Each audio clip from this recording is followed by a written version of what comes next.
স্থানীয় সময় শুক্রবার মধ্যরাতে বিস্ফোরণে কেঁপে ওঠে ইরানের রাজধানী তেহরান। ইরানের রাষ্ট্রীয় টেলিভিশন জানায় দেশটির সামরিক ও পারমাণবিক স্থাপনা ঘিরে হামলা চালিয়েছে ইসরায়েল।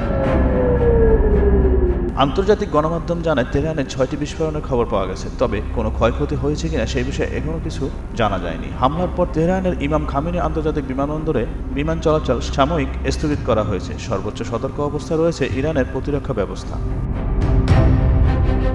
ইসরায়েলের পক্ষ থেকেও ইরানের পরমাণু ও অন্যান্য সামরিক স্থাপনা লক্ষ্য করে হামলা চালানোর বিষয়টি জানানো হয়েছে। মধ্যরাতে চালানো এই অভিযানে অংশ নেয় বহু যুদ্ধবিমান। ইসরায়েলের প্রতিরক্ষা মন্ত্রী কার্টস জানান, তেল আবিবের পক্ষ থেকে তেহরানে আগাম প্রতিরোধমূলক হামলা চালানো হয়েছে। প্রয়োজনে আরও হামলা চালানো হবে বলে হুঁশিয়ারি দিয়েছেন প্রধানমন্ত্রী বেনিয়ামিন নেতানিয়াহু।